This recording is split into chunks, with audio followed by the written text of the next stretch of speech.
안녕하세요. 선인장의원 박우혜 원장입니다. 오늘은 항암의 기준에 대해서 말씀드리겠습니다. 자, 항암의 기준이 뭘까요? 그러니까 환자분들이 항암을 한다 만다. 보통 당연히 너무나 당연히 암 환자분들은 양방병원에서 항암을 해야 한다라고 얘기를 들으시면 당연히 모든 분들이 하세요.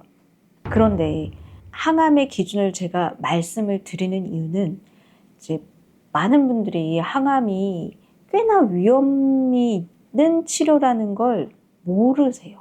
아니, 들어는 보셨는지는 모르겠어요. 아니, 들어는 보셨다면 약간 고민을 하셨을 거예요. 왜냐, 사망사고니까. 그래서 제가 말씀드리는 이 항암의 기준이라는 것은 치료받다가 갑자기 죽을 수도 있는 그 위험을 피하기 위한 그런 진단 기준을 말씀을 드리는 거예요. 그래서 저는 이제 강남에서 그 암 환자분들을 좀 치료를 많이 하고 있어요. 보통 3기암, 4기암, 말기암 여기서 단계에서 많이 오시는데 치료 목표는 조금씩 달라요. 생존이냐, 연명이냐, 또는 호스피스 치료냐.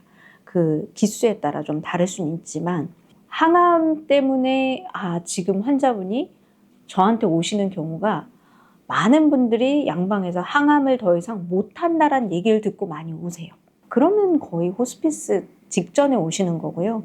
근데 그러기 전에 이제 제가 이제 4기 암 환자분들 많이 보면서 그 항암 사건 사고를 목격을 한 거예요. 왜냐하면 병행 치료하시는 분들이 많으시니까. 근데 이 항암 사건 사고를 목격하고 너무 사실 저는 좀 많이 충격을 많이 받거든요. 의사로서. 왜냐하면 그 어르신이 이제 아직까지는 생명이 있고 그리고 최소 뭐 그래도 1, 2년을 더 생존하실 수 있는 분이신데 갑자기 항암하다가 사망이 되시니까 이제 이런 항암 부작용에 대해서는 좀 환자도 보호자도 모르면 선택할 수 없고 고민해 볼 수도 없고 결정할 수도 없거든요. 그래서 제가 이제까지 많은 이제 경험을 통해서 알려드리는 그 기준이 있어요. 올해 출시되는 제 암치료법 책에 사실 그 내용이 나와 있거든요. 근데 제가 꼭 말씀드리고 싶은 거 3가지입니다. 그 3가지 중에 하나는 제가 암의 역습에서 배웠어요. 곤도 마코토 선생님, 이 곤도 마코토 선생님을 잠시 소개를 드리자면 이 곤도 마코토 선생님은 암 전문의로서 50년간 4만 명 이상의 암 환자를 보셨어요. 그러니까 일본은 통합의학이에요. 예전에는 통합의학이 아니었어요. 일본은 메이지 유신 때 한의학을 폐지했어요. 그리고 온전히 양의학으로만 이제 의료 시스템을 가다가 양의학의 한계를 느꼈고 한약이 들어가 있는 약간은 조금 부족하지만 그래도 통합의학으로 가고 있어요.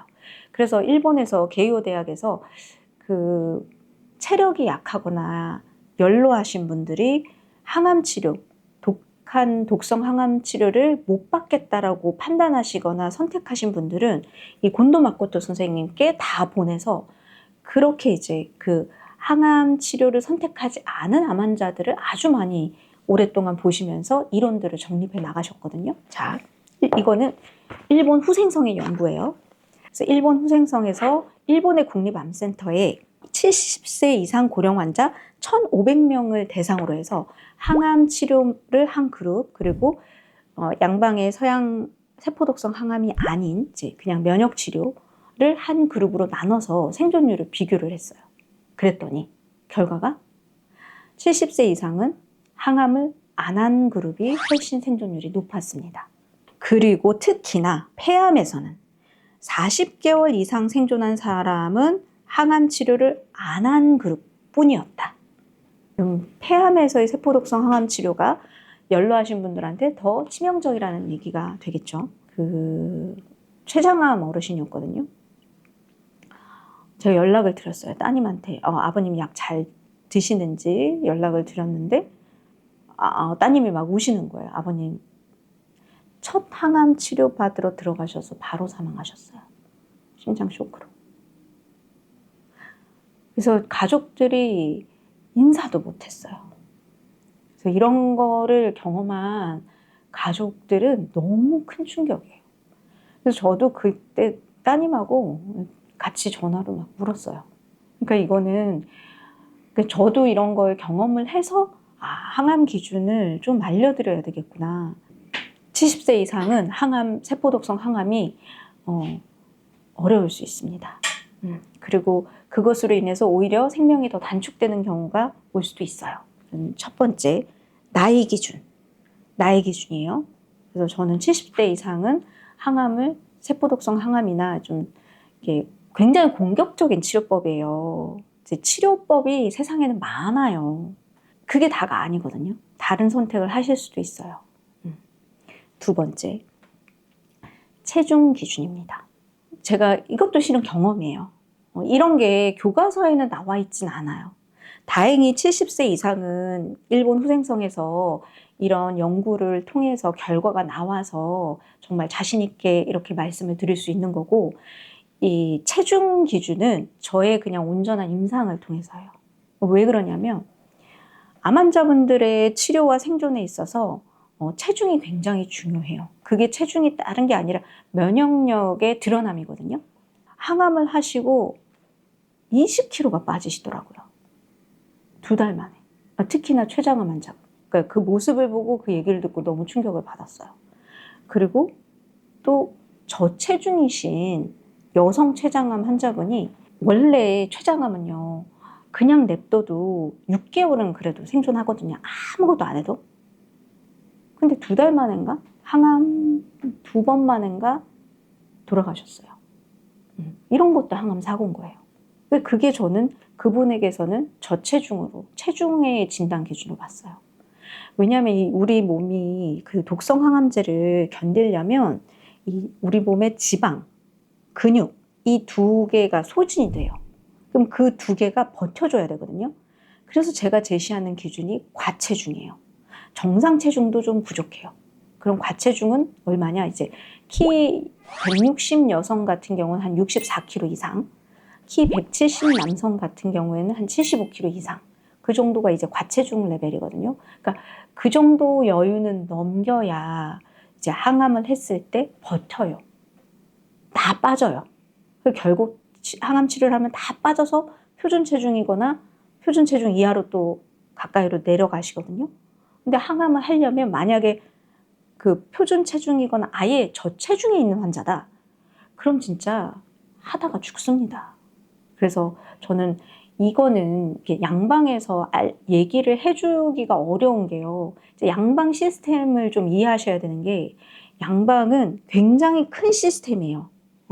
크게 움직이고 크게 돌아가는 거라 이쪽은 뭔가 증거들이 차고 넘쳐서 그거에 대한 연구를 착수하고 그거에 대한 결론이 나오고 그게 확정이 됐다. 그러면 그 이론을 다 적용해서 다 이렇게 이게 법이야. 이렇게 지켜. 이렇게 돼요. 그러나 환자 입장에서는 저는 임상으로서 내 앞에 환자분들이 이제 사건 사고가 일어나면 저도 충격받아요. 그래서 저는 이거를 제가 임상에서 경험한 기준으로 알려드리는 거예요. 두 번째는 체중 기준이에요. 과체중 이상이면 항암을 저는 해도 된다고 봐요. 그러나 이제 특히나 저체중에 있다? 그럼 진짜 절대 하시면 안 돼요. 전 정말 말리고 싶어요. 저체중이면 내 원래 예상 수명이 있잖아요. 그러니까 암의 기수에 따라서 그 암의 악성도에 따라서 예상되는 어느 정도의 연명 예상 수명이 있거든요. 그 수명을 못 채우기도 해요. 치료받다가. 그게 우리 목표는 아니잖아요. 그다음 3번째, CBC, 혈액검사. 혈액검사를 통한 백혈구, 적혈구, 혈소판의 수치입니다. 이게 정상 기준이 있어요. 이 정상 기준에서 많이 미달이 되면 사건, 사고가 납니다. 그게 현재로서는 아마 이제 보통 환자분들이 다 아실 텐데, 항암하기 전에 무조건 CBC 혈액검사 피 빼고 보고 항암해도 된다, 안 해도 된다를 말씀을 들으셨을 거예요. 거기서 진단기준 딱 하나입니다. 호중구 1000개 이상은 다 해줘요. 왜냐? 호중구 1000개 이하면 정말 사망 사건이 생기거든요. 그런데 그 호중구는 뭐 폐혈증이나 폐렴이나 이런 사망 사고가 생기는 거고 1000개 이하더라도 호중구 높이는 주사 맞춰가지고 며칠 후에 항암을 해주기도 해요.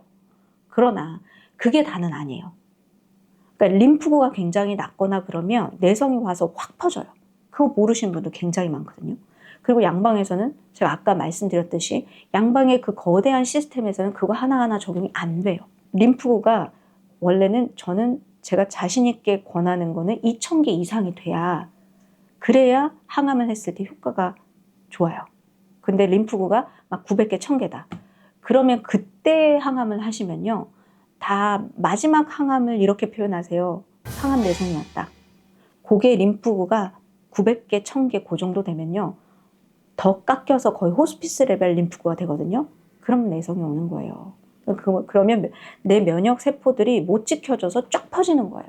그래서 림프구 개수가 2000개 이상이 됐을 때 항암을 하는 거고 항암의 빈도나 횟수를 정할 때도 림프구가 어느 정도 회복이 되고서 항암을 하셔야지 림프구 수가 적은데 하셔서는 이제 효과적이지 못해요. 그리고 위험할 수도 있습니다. 그리고 적혈구 문제. 적혈구가 빈혈일 때도 수혈을 해가면서 해요. 이 내용은 우리 그 MD 앤더슨 김은신 박사님께 배운 내용이에요. 적혈구가 약물 대사를 하기 때문에 적혈구 기능이 떨어진 상태 그리고 빈혈인 경우에는 항암을 해도 효과가 없기 때문에 거기선 안 한대요. 근데 우리는 왜 이렇게 급한지 모르겠어요. 수혈해 가면서 항암해요. 그리고 저 같은 경우 제가 그 얘기를 말씀드리는 게 제 경험이에요.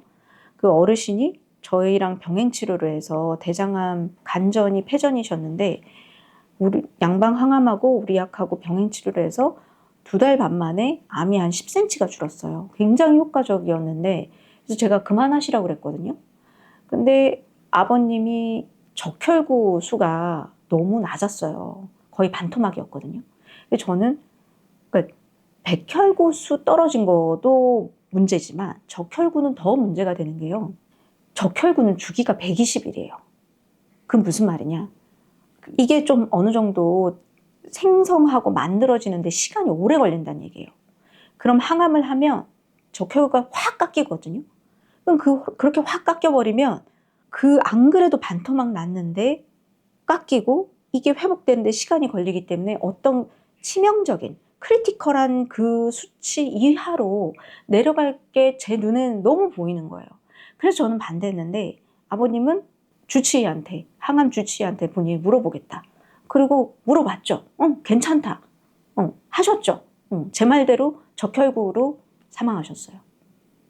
근데 그런 게 이제 양방에서는 이런 지켜야 되는 기준, 호중구 1000개 그거 아니고서는 이런 다른 세세한 이런 거에 대해서는 뭐랄까 저는 제 임상 경험을 통해서 이것들이 좀 들어갔으면 좋겠는데 뭐 이건 제 임상 경험인 거고요. 제 이런 얘기와 임상이 몇십 년 후에는 교과서에 실릴 수 있을지도 모르겠지만 아직은 아니거든요. 그러나 제가 알려드리고 싶은 건 지금 바로 항암을 하시는데 적혈구가 바닥이시거나 반토막이신 분이 이거를 항암을 선택한다?